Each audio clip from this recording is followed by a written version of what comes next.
benefit tremendously from that. I know there's a lot of angst, a lot of negotiating that is going on right now in Washington, D.C., but this is going to make a big difference for the whole nation, but it's especially going to be important for Pennsylvania.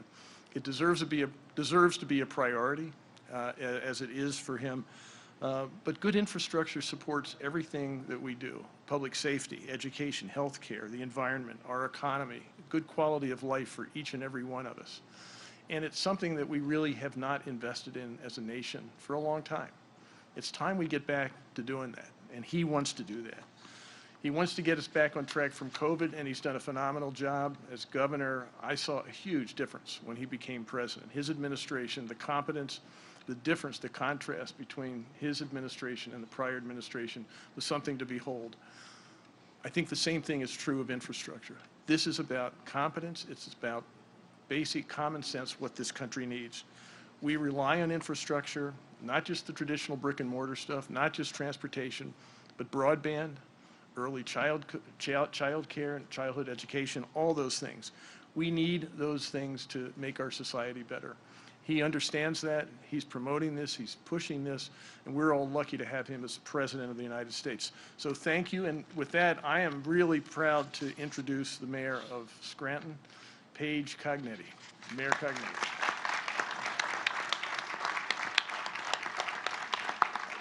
Thank you, Governor. I know I speak for all of Scranton when we say that we are so excited to welcome the President home. I'm not sure that he realizes, though, what a competition he has set off. In January, just days before his inauguration, despite heavy snow and a global pandemic, NBC Peacock came to City Hall to deliver a life-size Dundee Award that says, Best Hometown of the Office. I think they didn't want us to forget that we're the hometown of the office and also the President of the United States. What makes us so proud, though, is that the President's upbringing in Scranton shines through in his agenda. The need to prepare our aging infrastructure, the need to lead on public transportation. We were just looking at the trolleys, and he was thinking about what it was like to ride the trolley. We don't have that anymore. The need for us to rehabilitate, reestablish our Amtrak line from Scranton to New York, not because it's something fun to talk about, because it's central to our economy here and our economic future in the entire region. Because he thinks about what it's like to be a working family in Scranton, to make sure that childcare is available so we can have more women back in the workforce, especially as we recover from the pandemic. The need to make sure every 3- and 4-year-old can go to pre-K. We make sure every child in Scranton has a fair shot. We know the President was a kid riding on his bike around Scranton. The dreams that he had are the same dreams as those children here today. And we know that these bills are what are going to anchor us into the future. We need to look for the next 100 years, not just the next 100 days. We know the President is fighting for us and fighting for Scranton. And it's my pleasure to introduce another son of Scranton, Senator Bob Casey. Mayor, thank you. Well, Mayor, thanks very much. We're honored to be here today, and I'm honored to be part of this program. I want to thank the Mayor for her remarks and for her leadership. Governor Wolf, we're honored by your presence. And I'll be introducing our congressman in a couple of moments. But I wanted to start by celebrating this day that a son of Scranton is home. And at this time, although he's visited this community so many times over his years as a United States Senator and as Vice President, but now he's home to visit his hometown as the President of the United States of America. So that is something to be happy about. Go ahead.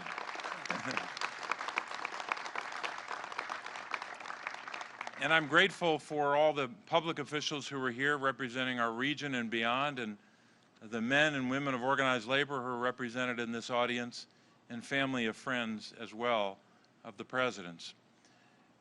Governor Wolf made reference to, as did the Mayor, about some of the infrastructure investments we can make in the two bills we're about to pass. And yes, Governor, we will pass both bills.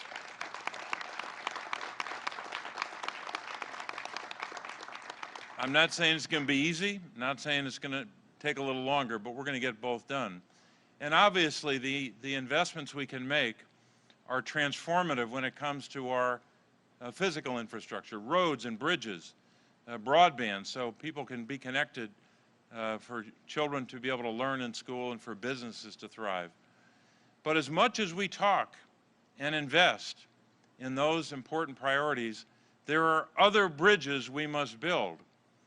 For some, the bridge to work will be a physical bridge to get from one place to another. Obviously, we need that investment. This bill is going to provide at least, and we can get more than this, but at least $1.6 billion for Pennsylvania. That's just one number I'll give you. But for others, their bridge to work is quality, affordable child care. Or I should say, her bridge to work, in most cases, is quality, affordable child care. Her bridge to work might also be home and community-based services for a loved one who's a senior or a loved one who has a disability. I, of course, have a strong interest in this topic. It's one of the areas of the bill I've worked the hardest on.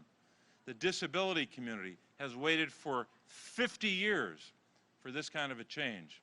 And it took a son of Scranton, President Joe Biden, to make this proposal and to make so many others.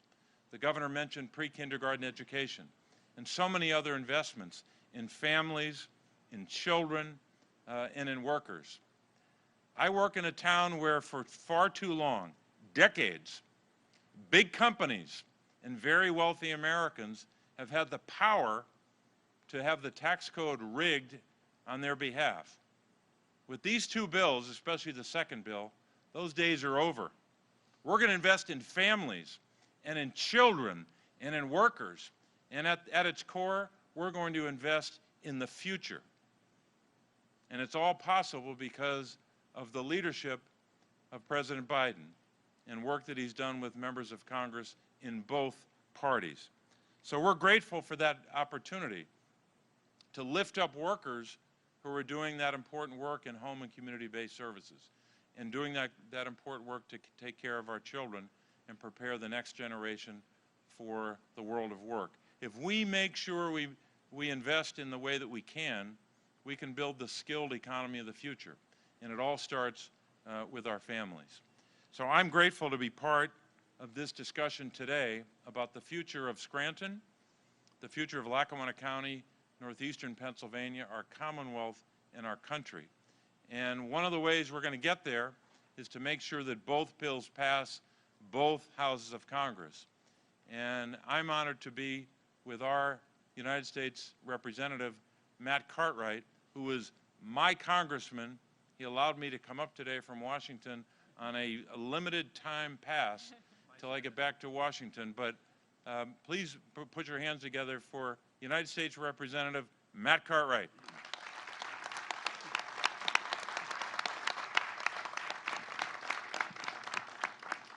He was my senator before I was his congressman. I want you to know that. Well, good afternoon, everybody. It's a pleasure to see so many friends here and so many stalwart community leaders and labor leaders and elected officials and leaders at the bar and pillars of the community, old friends. It's a pleasure to be with you. We're here to listen to the President of the United States talking about the Build Back Better plan. But remember what he did before we ever got to that. It was rescuing the country from COVID. Anybody remember that? Under his leadership, we've gotten close to 3/4 of northeastern Pennsylvanians at least one COVID-19 shot and saved countless lives across this nation. We've delivered tax cuts to working families. We've helped our area recover over 100,000 jobs since the start of this year. That's happened under the Biden administration, and that's all the precursor to the Build Back Better plan, which has hard infrastructure and which has other kinds of infrastructure we'll talk about. When we talk about hard infrastructure, it's impossible not to mention some of the people in this crowd. My dear friend Larry Malsky. Stand up, Larry. Wave hello to the nice people. not really an accident that we're standing here on train tracks, because that's what Larry and I have been talking about for 9 years, and before I ever got around, he was doing it for another 20. We have distinguished guests.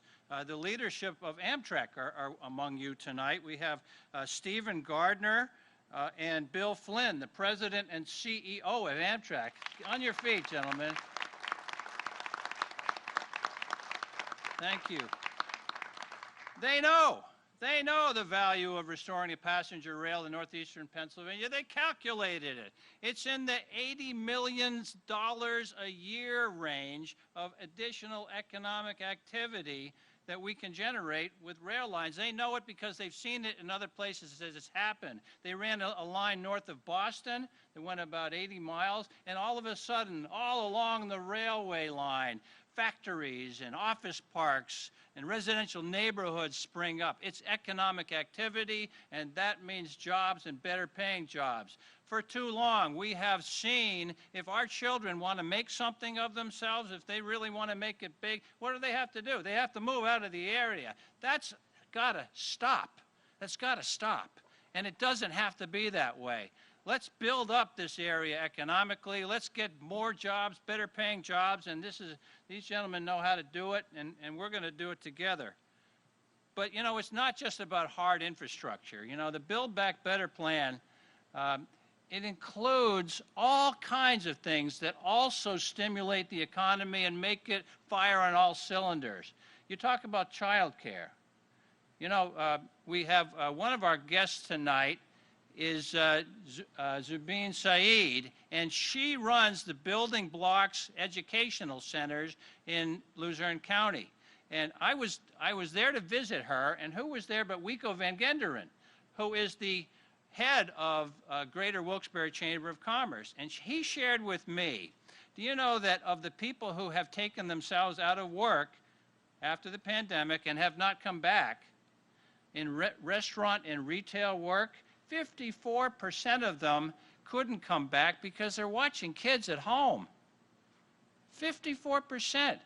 The Build Back Better Act has so much money that will go toward child care and pre-K and programs to free up those moms and dads so they can go back and do those jobs in restaurant and retail. The Build Back Better helps employers. And even before the pandemic, for crying out loud, every manufacturing outfit that I would go to see, the lament always was, we can't find enough qualified people to do the work. People that know how to run CNC machines, people who know how to produce fine manufactured goods, we can't find them. And the answer is where? In the Build Back Better Act. There is so much money in there for workforce development, money that'll go to places like LCC or Johnston College so that people can train up to do those jobs and fill those jobs that are there and are going begging right now.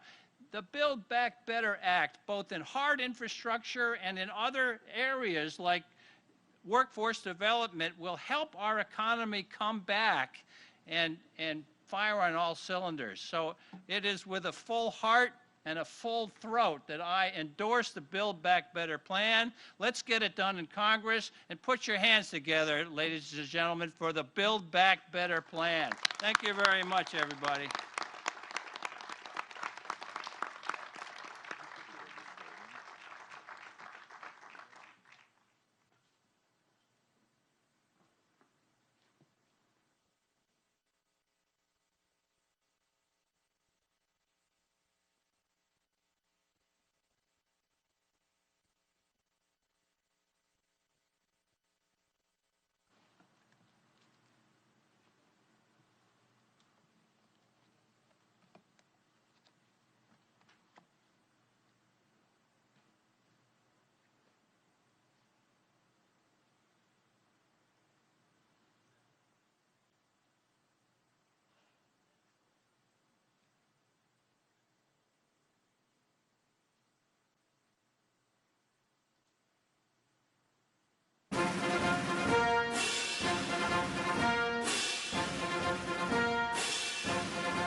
please welcome the President of the United States, Joe Biden, accompanied by Shane Cawley.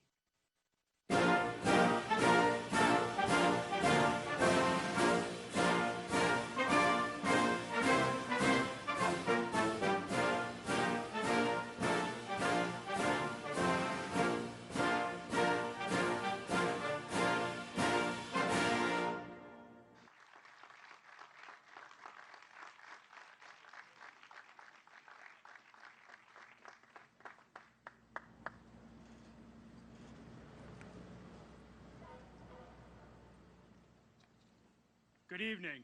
I'd like to start by saying it's an honor to be with all of you here today.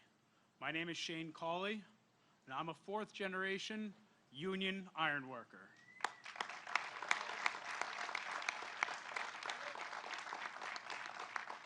I was born and raised right here in Scranton. Not Greenridge, but West Side. I'm a proud member of Ironworkers Local 404, and I've worked on many projects all over the Northeast during my 15 years in the trade. I'm a married man and the proud father of two daughters, ages 14 and 2, and a 4-year-old son. I'm invested in my community, and I serve as the township auditor in Ransom Township, and I'm a proud member of the St. Patrick's Parade Day Association of Lackawanna County. President Biden's Build Back Better agenda is important for working families just like mine, in Pennsylvania and across the country. We work hard for every dollar that we earn, but some days it feels like the odds are stacked against us. The historic infrastructure investments in the bipartisan infrastructure deal would put food on my family's table for years to come, but President Biden's broader vision would go further. The Build Back Better Act addresses the rising cost of both child care and elder care, which would help ensure that both my young son, my daughters, and my aging parents are taken care of with dignity, grace, and understanding. My wife is going to school for nursing, but with 3 kids and both of us working, it's tough to find enough hours in the day. Joe Biden's American Rescue Plan gave us an expanded child tax credit, which helps us to cover the cost of 2 weeks of child care every single month. This has given my wife the flexibility to devote more time to her studies. President Biden's Build Back Better Act would extend the child tax credit and invest more in child care, helping my family and families just like mine. With this help, my wife and others like her will be able to pursue their passion for helping others and fill a role in healthcare that our community desperately needs right now. My wife and I have talked about the possibility of having more children one day, but like millions of Americans, I only get paid for the days I lace my boots up and go to work. I have 0 paid time off for the birth of a new child. But the paid family leave called for in the Build Back Better Act would give my wife and I the ability to plan for another child with less worrying about making ends meet. We would be able to focus on what truly matters, our family. And without further ado, it is my honor and my privilege to introduce to all of you the President of the United States of America, Joe Biden.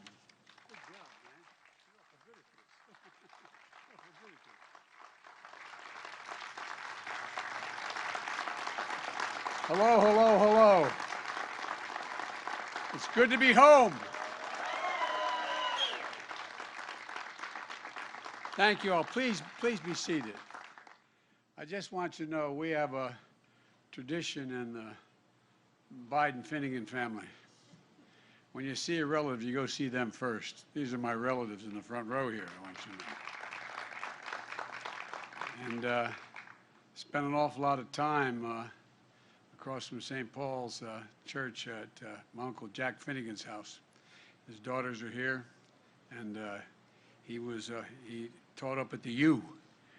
And I just want you to know that Amtrak is here. They can tell you that you should name half the line after me.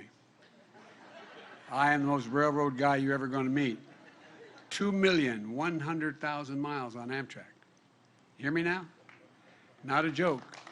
And what happened was, when you are a president or vice president, they keep meticulous mileage of when you fly an Air Force aircraft. And so about, I guess it was 7 years in to my tenure as vice president. And I used to always like to take Amtrak home on Friday. I tried to go home and see my mom, who was living with us at the time after my dad passed, and I'd try to get home. And the Secret Service are wonderful. They're the best in the world. They never liked me taking Amtrak because it stops too often and too many people can get on and you don't know. And but it turned out I was about number 3 in seniority on the road at the time. If you now, well, in terms of actual time on the road, and a lot of the folks in Amtrak became my family. Not a joke.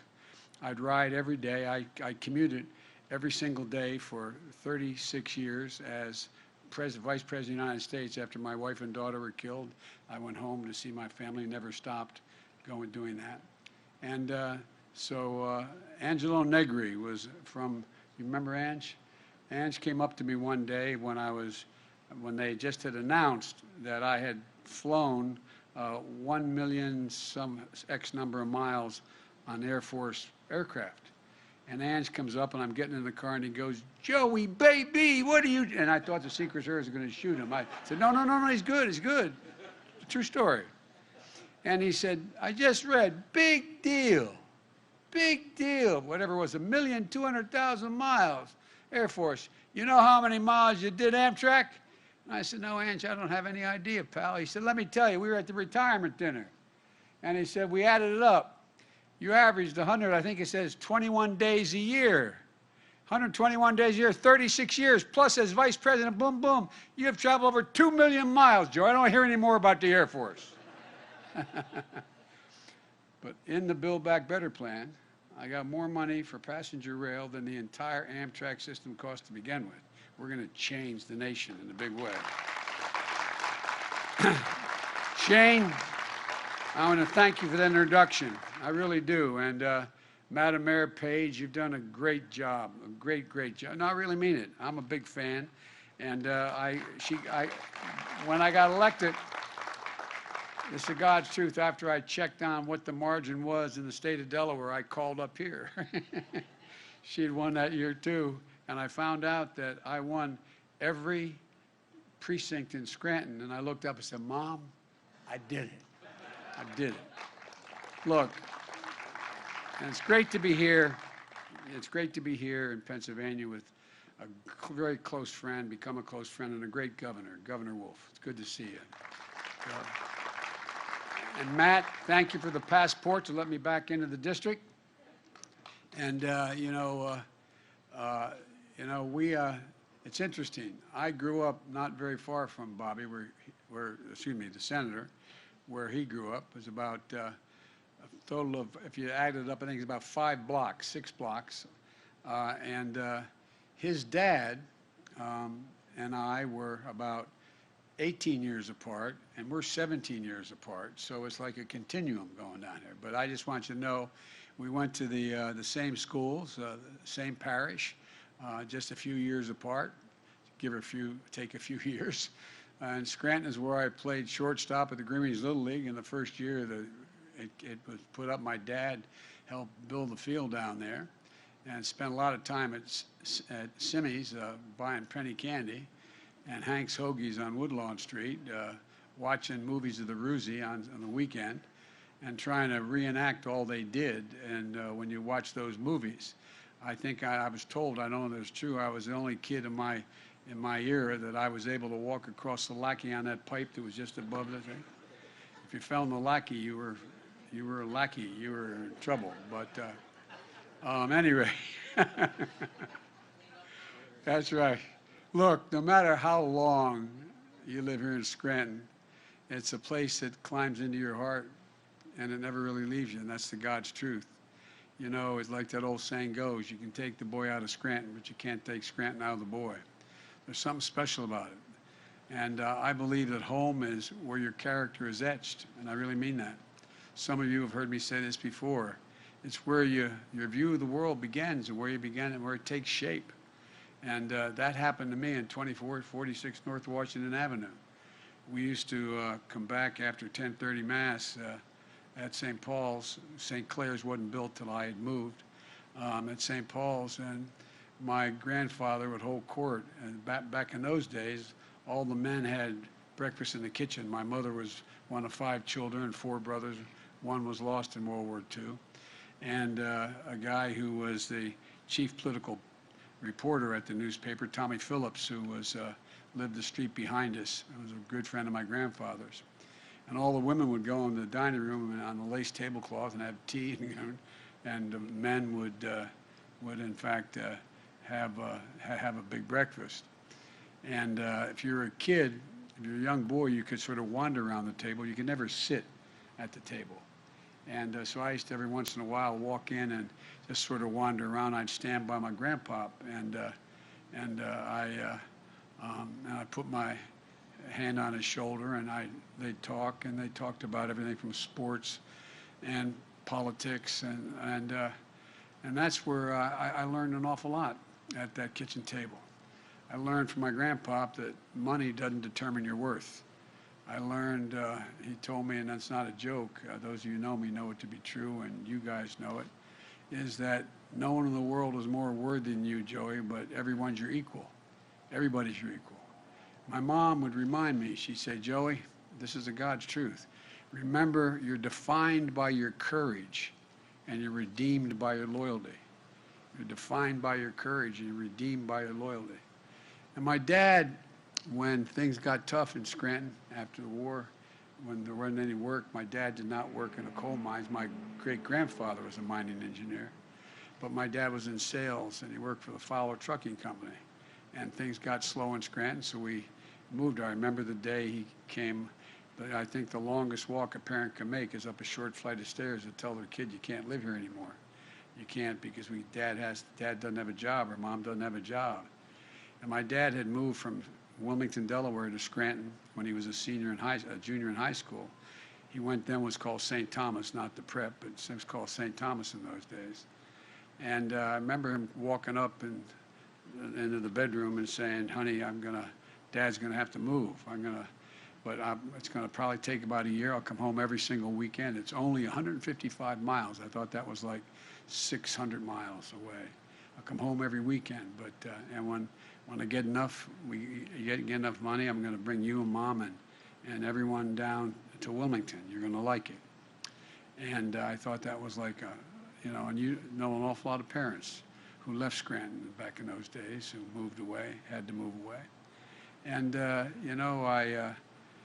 I gained so much respect for my father as I got older, because I thought about how much it must have hurt him, and the pride it took it for him to walk into my grandfather's pantry and say, Ambrose, can I leave Jean and the kids with you? I promise I'll make it up to you, but I'll be back every weekend, but I promise I'll make it up. That's a hard thing for a proud man or woman to do, but so many had to do it. And I remember when we moved down to Delaware, my dad would say, Joey, and all my friends know this, literally this phrase, you've heard him say it I don't know how many times, Joey, a job's about a lot more than a paycheck. It's about your dignity. It's about respect. It's about being able to look your kid in the eye and say, honey, it's going to be okay. And think about it. Think about what it is. It means a lot more than just whether you get a paycheck. It defines who you are in his mind. And I learned that at the kitchen table in Scranton, the place where you take care of one another. And as I said, my mother, I used to stutter badly when I was a kid. If Tommy Bell and Charlie Roth and all of my old friends were here at St. Paul's, my nickname was Blackbird. It was bye Blackbird. It wasn't meant as a compliment. And I wasn't very big, but you could beat me, but I'd hurt you. You think I'm kidding? I'm not. And but it's one of those things that I was fortunate, because the people I was surrounded by, our neighbors in Scranton as well, that people stuck up for you, stuck up for one another, and My mother used to say, and I never quite understood, remember, Joey, look at me, Joey. You're a Biden. Like I'm a DuPont or something, you know what I mean? I swear to God, you're a Biden. Nobody is better than you, and everybody's equal to you. Nobody. The point I'm making is, the truth is, Scranton isn't my home because of the memories it gave me. It's my home because of the values it gave me. So when I ran for president, I came back to Scranton. I started here in Scranton. And I resolved to bring Scranton values to bear, to make a fundamental shift in how our economy works for working people, to build the economy from the ground up and the middle out, not from the top down. I've never known a time when the middle class has done well, the wealthy haven't done very, very well. I've never known such a time. So I'm here today to talk about what's fundamentally at stake right now for the families and for our country. For most of the 20th century, we led the world by a significant margin because we invested in our people. We invested in ourselves, not only in our roads and our highways and our bridges, but on our people and our families. We didn't just build an interstate highway system. We built a highway to the sky, to outer space. We invested to win the space race, and we won. We're also among the first to provide access to free education beginning back in the late 1800s, early 1900s. We invested in our children. Does anybody think today, if we were making that decision for the first time, we'd say 12 years is enough in the 21st century? 12 years is enough? It's not. But back then they did, and it's the reason why we leapt ahead of the rest of the world. Not a joke. We became among the best educated countries in the world. But somewhere along the way, we stopped investing in ourselves. America is still the largest economy in the world. We still have the most productive workers in the world and most innovative minds, but we risk losing our edge as a nation. You know, our infrastructure used to be the best in the world, not a joke, the best in the world.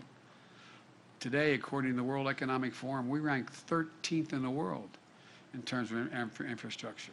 Our roads, bridges, highways, internet, the whole works. 13th in the world. We used to lead the world in educational achievement. Today, the Organization for Economic Cooperation and Development in Europe ranks America 35 out of 37 major companies when it comes to investing in early childhood education. And talk about an equalizer. The greatest equalizer in the world. Well, the great universities has done studies the last 15 years. You give a kid, no matter what the kid's background, from a broken home, from a home where mom or dad didn't go to school or whatever, and you put them in school in third grade, you increase by 50% school, not daycare. You increase by 56% the chance that they'll complete 12 years of school and build confidence. What's education all about? It's about building confidence in a child. It's about giving them the tools to do something. We can't be competitive in the 21st century economy if we continue to slide the way we have. That's why I resolved that we have to once again build America from the bottom up and the middle out. Again, not the top down. And by the way, I'm a capitalist. I think if you can be a millionaire or a billionaire, fine. Just do your fair share.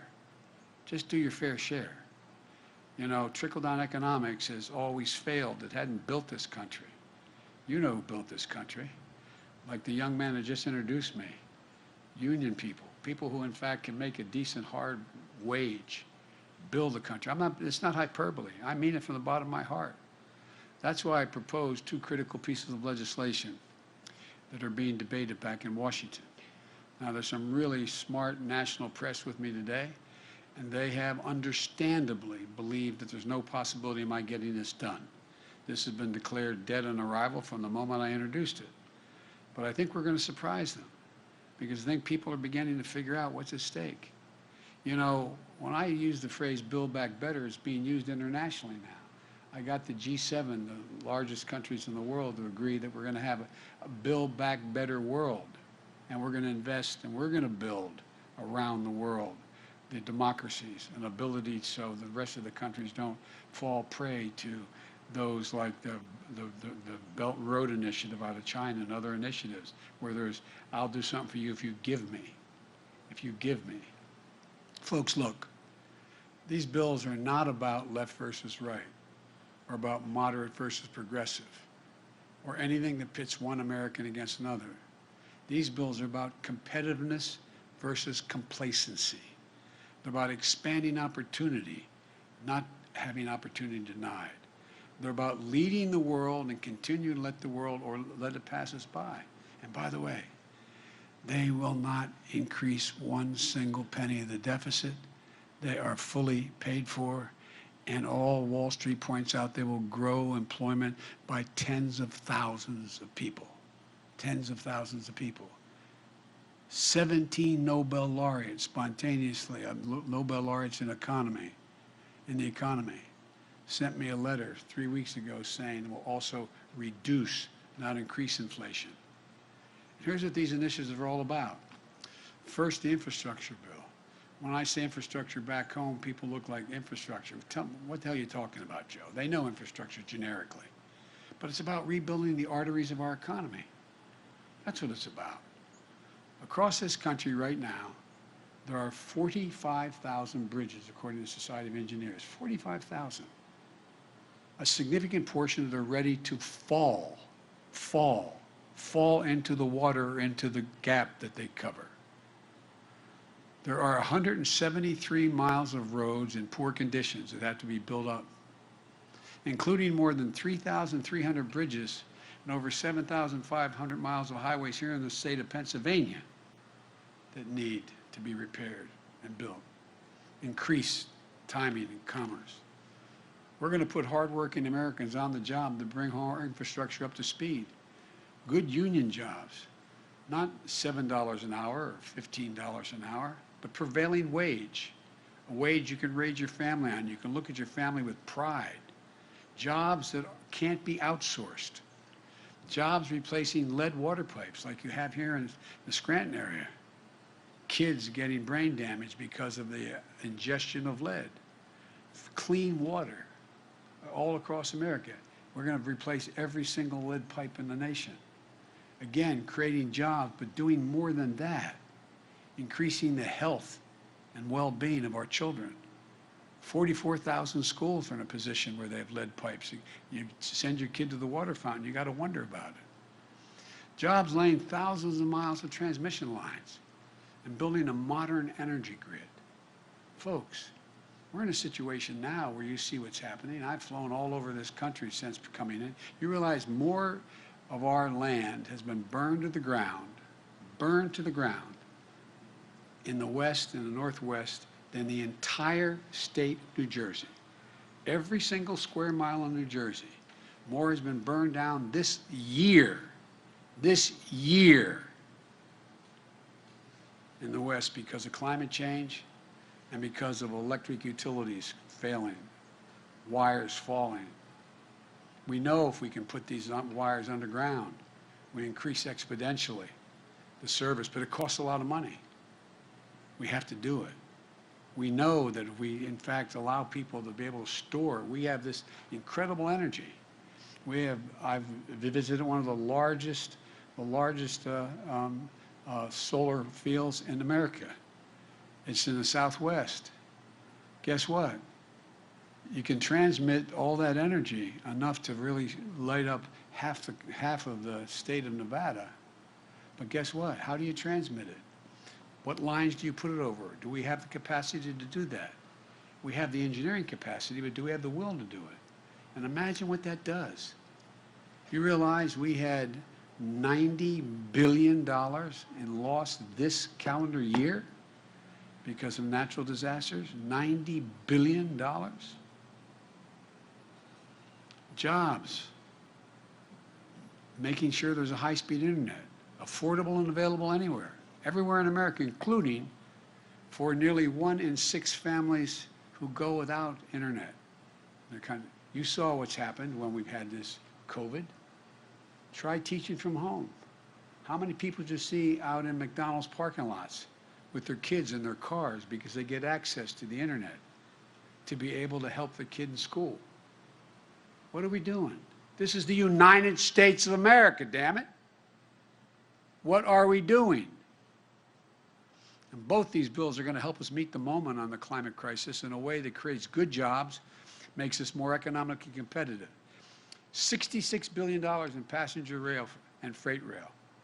Why I always talk about passenger rail, and particularly high-speed rail. You realize the Chinese are now building another high-speed rail line that will go up to 300 miles per hour? You say, what difference does that make, Biden? Well, guess what? If you can get in a train and go from here to Washington much faster than you can go in an automobile, you take a train. You take the train. We will take literally millions of automobiles off the road, saving tens of millions of barrels of oil, dealing with cleaning up the air. This is not hyperbole, this is a fact. These are facts. Right now, when I went out to Silicon Valley, they showed we're in a situation where if you put solar panels on your roof, guess what? When the sun's not shining, you're in trouble. Except they have now battery technology. You can have batteries in your basement about the size of the width of this podium and about that thick that keep you going for 7 days. So what do we have in this legislation? We have $39 billion to modernize American transit. I remember riding the trolley. I lived at the end of the line, as they say, in Greenwich. 3 blocks, the end of the line. Beyond the end of the line were the dump. But Maloney Field was on the right. And the Little League baseball field I played in was down the bottom of the hill. But the point is, it made it work. Most people live in cities. You know, the vast majority of people now, working people, live in cities. Their jobs are out of town, no longer in town. No longer in town. But 65% do not own an automobile. They live in a black or Hispanic neighborhood or a poor neighborhood. And all the time they waste trying to get to work. Look, more than $7 billion to build out the national network of electric vehicle charging stations. The way my grandpa got up here, my grandpa Biden, who died in Mercy Hospital of an aneurysm when he was 46 years old, 2 months before I was born in Mercy Hospital, he was with the American Oil Company. He was up here opening up gas stations in that's how he got here. This was 1942, late 42. Well, guess what? The same thing happens. We build these charging stations. What happens? Communities build up around them. You get everything from the figurative McDonald's or the Dunkin' Donuts to the drugstore. And $21 billion for environmental cleanup and remediation. Look, it means putting people to work in good jobs, prevailing wages, capping hundreds of thousands of abandoned wells in southeastern Pennsylvania and Ohio. Get the same salary that you paid the mine worker to dig the well. They've got to be capped. We have thousands of them need to be capped. In addition to that, we have methane leaks that are all over, and you understand in Pennsylvania about that. But guess what? It increases the health of the community, provides good paying jobs. My plan also makes historic investment in clean energy, including a tax credit for people to do things like winterize their homes, install solar panels, develop clean energy products, help business produce more clean energy. It's real. I promise you. I won't be around to see it, but I promise you, your kids are going to see a time when they're not, in fact, generating any energy from the homes here in Scranton other than renewable energy. Not a joke. And by the way, one of the things the President put me in charge of, I want to be clear here, President Obama put me in charge of when I was Vice President. I was able to invest in that legislation that I put together. We brought down the price of solar and wind cheaper than coal and cheaper than oil on a BTU basis. It's cheaper. Coal built this town in this part of the country. But we got to provide other avenues for people to make the same kind of living they used to be able to make. Look, all told, I just said this project is going to save literally hundreds of millions of barrels of oil annually. But folks here in Pennsylvania know the cost of inaction when it comes to climate change. Extreme weather has cost this state $10 billion over the last decade. And nationally, as I said, extreme weather conditions cost $99 billion last year.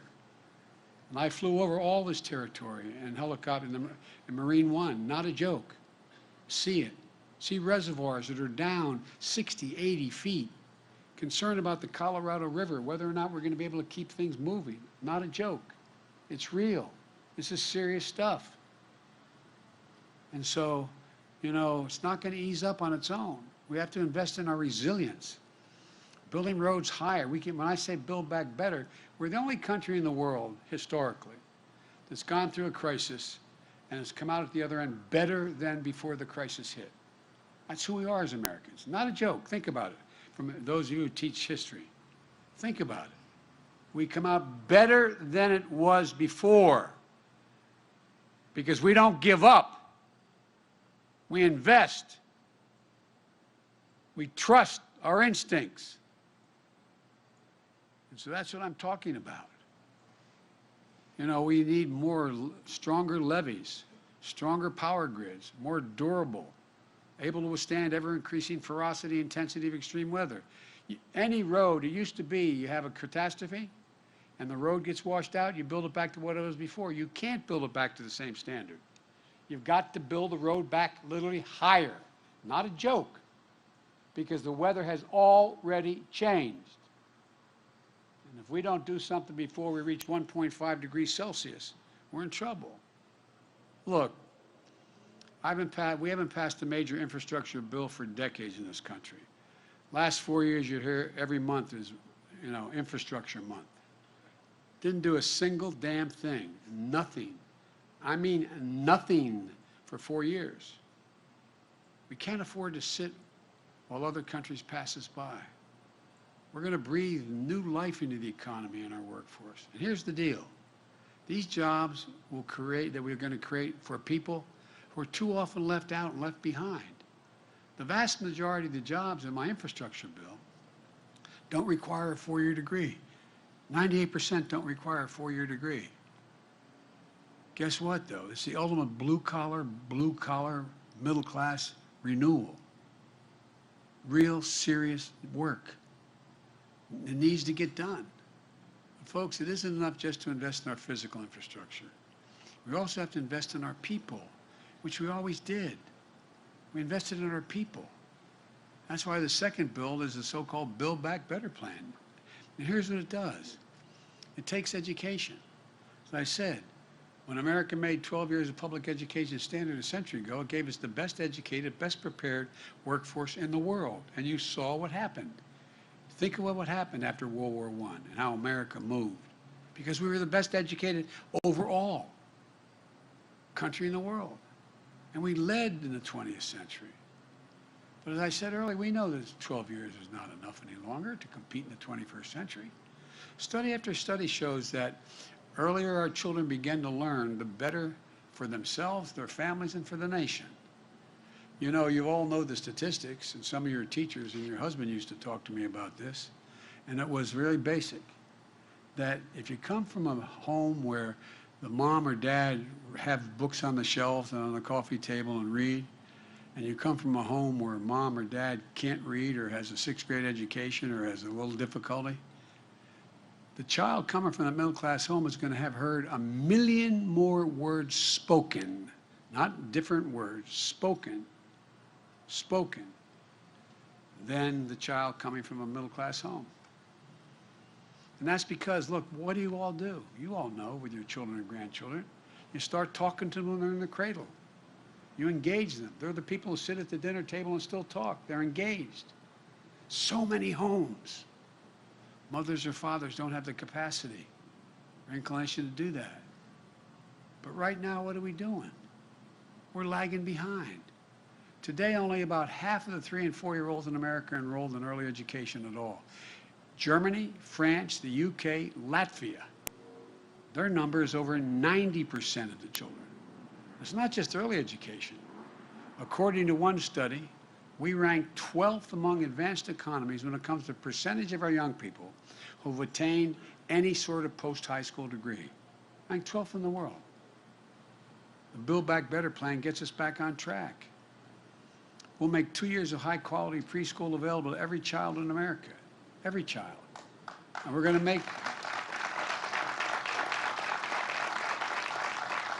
We'll make investments in education beyond high school. That includes increasing Pell Grants, which nearly 200,000 students in Pennsylvania from low-income families rely on to attend college. We're going to increase it by $500 up to, so it becomes $1,900. The bill invests in our workforce, providing much-needed breathing room for families. My dad I remember when we moved to Wilmington. We finally were able, after 4 years, Dad could buy a house. And we lived in a quoted development. It was a lovely area, in a suburban area, but it was a 3-bedroom split-level home. And we had 4 kids and my grandpa who lived with us, or another relative for all those years we lived there. And my bed was up, my headboard, we didn't have a headboard, but my bed was up against the wall that was on my dad and mom's bed was up against the wall. And I look back, it was great for us having grandpops and relatives there. I don't know how my parents quite did it, but I remember one night, I'm serious, it was in high school, and Dad, I could feel my dad was restless, he'd move, and I could hear it in bed. And I asked the next morning, I asked my mom, it's a true story, I said, what's the matter with Dad, Mom? He said, he got bad news, honey. His company just said they're no longer going to pay for health insurance. Well, guess what? My dad used to say, everybody's entitled. All we're looking for is just a little breathing room. Just a little bit of extra room. A little breathing room. How can we compete in a world of millions of American parents, especially moms, can't join the workforce because they can't afford the cost of child care or elder care, or they have to stay home? I heard my colleagues speaking before I did. Here in Pennsylvania, the average annual cost of child care for your toddler is $11,400. It's higher in other places. So average 2-parent family with 2 young kids spends 22% of their income for child care every year. I was a single dad for 5 years. I got elected to the Senate. I got a phone call before I got sworn in when I was hiring staff saying my wife and daughter had just been killed. My 2 boys were seriously injured. They were hospitalized for a long time. So that's why I eventually started commuting. But I continued to commute because I could no more afford, and I was making a lot of money then. Now, granted, I was listed for 36 years as the poorest man in Congress, but I was making $42,000 a year. I didn't think my job was to make money when I was in Congress. But this is not a joke. I could no more afford child care than fly, but fortunately, I had a hell of a family, those values I talked about. My sister and her husband, after a little bit, they gave up their home. I came home one night, and they moved into my home, helped me raise my kids. 5 years later, no man deserves 1 great love, let alone 2. 5 years later, when I met and married Jill, I came home after the wedding, they'd moved out. My brother, Jimmy, my best friend, my mother, they all helped me take care of my kids. But I couldn't have done it. So I understand, how in God's name do people make it? If you look at the world of advanced economics and those with advanced economies, the countries invest an average of, each of those countries invest an average of $14,000 per year in state-sponsored toddler care. America invests $500, 28 times less than our competitors. Here's what it does to our economy. You all know it. 30 years ago, we ranked 7th in the world among advanced economies in the share of women in the workforce. Today, in America, we rank 23rd. And women are becoming, not joke, better educated than men. If you look at, and I do about 5 college commencements a year, 4 of those 5, the valedictorian out of those classes for the last 10 years has been a woman. And if you read the data now, we're worried about the number of men attending college. Once again, our competitors are investing. We're standing still. My Build Back Better plan is designed to get us moving again. Look, it's going to cut the cost of child care for most Pennsylvania families in half. No middle-income family will pay more than 7% of their income on child care under my proposal. 7%. It's going to help more people get back to work in the workforce and make ends meet. It's also going to extend the historic middle-class tax cut for parents. Everybody talks about, and by the way, I'm going to say something self-serving, but I got on pretty well in the Senate for all those years. A lot of Republican friends as well as Democratic friends, for real. Kind of like Bobby. I mean, they're friends. We used to travel together a lot. And here's the deal, though. You know, what I was able to do when we passed the American Rescue Plan in the first month of my administration, which has allowed us to have all the funding for COVID. And when I started off, there were 2 million people in America that had gotten a vaccine. Well, guess what? We're up to 190 million. That's how we got it paid for. But here's the deal. What it meant was that, you know, right now, there's a whole new attitude that's out there. How do we not invest? So in that act that we passed, we provided for a child tax credit. And you heard my introducer speak to it. Because we're in such dire straits, we were able to put in a position a tax cut for middle-class people. That's what it is. No one has a tax cut when we want to cut the capital gains tax for the wealthy or anybody. No one has a problem when we deal with that. We have over 55 corporations in America. The Fortune 500 don't pay a single solitary penny in taxes. Not 1 cent. Not 1 cent. They make $40 billion a year. But when you talk about a tax cut for middle-class people, and that's exactly what it is.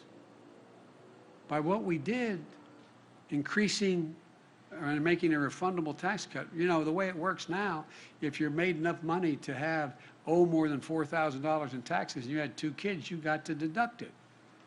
And here's the deal. The fact of the matter is that if you didn't make that kind of money, you didn't get the benefit at all. It wasn't refundable. You didn't get the benefit at all of the tax cut. Because if you didn't have more than $4,000 in taxes, you didn't, you know, you still paid. And it wasn't refundable. You didn't get it back. Well, here's the way we work it. We said, all right, for temporarily what we're going to do is make sure there's a child care tax credit. If you had 1 kid under 7, you get $3,600 a year. And if you have 1 over 7 to 17, you get $3,000 a year. We upped it from $2,000. Well, guess what? It's cut child poverty in Pennsylvania by 55%, in the nation by 50%. It's a flat-out tax cut for ordinary people. That's what it does. I make no apologies for it. But look, folks, there's so many things that we can do to change the way in which we work all of this. And I realize I'm going on here, but the fact is there's so much at stake. So much at stake. Look, the fact is that most of all what it does is, you know, we have a sandwich generation that exists. And many of you are part of that generation. You have a mom or dad needs some help as you get older, and you have a child that needs some help if you're going to be able to be in the workforce. And it's hard as hell. Hard as hell to make it work. You got to give these folks a little bit of breathing room. The single greatest champion for elder care in the United States of America is this guy right here, Bobby Casey. Not a joke. Not a joke. The way it works right now, if you qualify for Medicaid, you have to have a lower income to qualify for Medicaid, not Medicare, Medicaid. There are 820,000 seniors, people with disabilities who are on Medicaid on a waiting list to get home care, which they're entitled to. How many families are living this story? Their parents get older, they need some help getting around the house, making the meals for themselves, don't want to put them in nursing homes, not only because of the cost, but because of a matter of dignity. They do better, they live longer if they can stay in their own home. But you also don't have the time or the money to take care of them at home to do it. So you're just looking for an answer. So your parents can keep living independently. And if they hold here a second, one of the things that is important, think about this. In order to get into that nursing home, you got to sell everything you have. You can't have any private property. You have to empty your bank account. You have to do it all to move in a nursing home. I'm not saying nursing homes aren't valuable, they are. They're extremely valuable. But that's not where, I remember my uncle was moved in with his wife into a assisted living center, and he wanted, and the folks who had built the facility, it was a lovely facility in Delaware, asked if I'd come and speak on the opening of it. And we're walking out, and I said, "Mom, isn't this beautiful?" She looked at me and said, and she was then 76 years old, she said, "This is for old people, Joey. Not for me." But think about it. For millions of families, this is the most important issue they're facing. It's personal. It's personal. And Bob Casey gets it. When Bobby fights for something, he never gives up, in case you haven't noticed. So here's what we're going to do. We're going to expand services for seniors so families can get help with well-trained, well-paid professionals to help them take care of their parents at home, to cook a meal for them, to get them their groceries when they need to get groceries, to help them get around, to just put in railings on their home. My mom lived with me. She moved in with me. We finally talked her into doing it. And guess what? My sister takes her up. You remember this. Jeannie remembers this, talking about this too. She takes her up to get her prescriptions, drives her back, gets out of the house, and it was this little home off of our home. It was, she wouldn't physically move into the house, even though we'd done the whole thing over for her. And she's just standing there and moves and breaks her hip. She didn't trip or anything, broke her hip. Well, guess what? Just having a railing, just having a place where she could walk from one room to the other, and help them in their own home with the dignity they deserve. Quite frankly, what we found is that this is more popular than anything else I'm proposing. When you do this individual polling data, this is extremely popular because we all feel that obligation to our parents, and we want them to live with dignity. Look, because American people understand the need. It's a matter of dignity, it's a matter of pride. Look, that's what both these initiatives are all about. And frankly, they're about more than giving working families a break. They're about positioning our country to compete in the long haul. Economists left, right, and center agree. Earlier this year, the Wall Street outfit Moody's projected that the investments I'm talking about will create, for the next 20 years, on average, 2 million additional jobs per year. Good paying jobs. It's transformative. And we can make these transformation investments and be fiscally responsible. Take the infrastructure bill. All those investments, road, bridges, high-speed rail, internet, the whole deal, they represent less than 0.5% of our economic growth each year. Less than 0.5%. And the cost of the Build Back Better bill in terms of adding to the deficit is zero. Zero. Zero. Because we're going to pay for it all. In addition to that, half of it is a tax cut. It's not spending money, it's a tax cut for working class people. It's about time, as I said, and I come from the corporate state of the world. Not a joke. More corporations are registered in my state than every other state in the United States combined. And I represented the state of DuPont, as they used to call it, for 36 years. I'm not anti-business, but I'm about just begin, pay your fair share. Look, folks, under this proposal, and under this proposal, these proposals I'm talking about, I guarantee you that no one making under $400,000 a year will see one single penny in tax go up. Not one. In fact, the plan cuts taxes from working people. And by the way, if you notice the way you usually pay for infrastructure is by gasoline taxes, I wouldn't allow that because that would tax people making under $400,000. I'm a man of my word. Not one single penny will you pay if you make less than $400,000. So, but there's no reason why someone making $400 million a year. By the way, during this, all the crisis we've had with COVID, there's an absolute finite number of billionaires they can count up in the tax code. You know how much money the billionaires made last year collectively? They're not bad guys. I'm not saying that. They made $1 trillion increase their collective income. $1 trillion. Just pay your fair share. You know, if you are a multimillionaire or billionaire, you have a lower tax rate than a family that has a teacher and a firefighter as a percent of taxes you pay. Lower. As I said, 55 our largest corporations pay zero in income tax, 40 billion bucks. This needs to change. Working folks understand that. That's why, despite the attacks and misinformation about my plans, are still overwhelmingly supported by the American people. They understand that when families have a little breathing room, America's in a better spot. And they know this is about dignity and respect, about building an economy from the bottom up and the middle out, not from the top down. As I said, name me a time in American history when the middle class has done well, the wealthy haven't done very well. Name me a time. So let me close with this. For too long, working people of this nation, the middle class in this country, the backbone of the country, have been dealt out. It's time to deal them back in. I ran for president saying it was time to rebuild the backbone of the nation. And by that, I was very precise. The middle class has been the backbone of this nation. I couldn't have been any clearer. That's why I wrote both these bills in the first place and took them to the people. I campaigned on them. The American people spoke.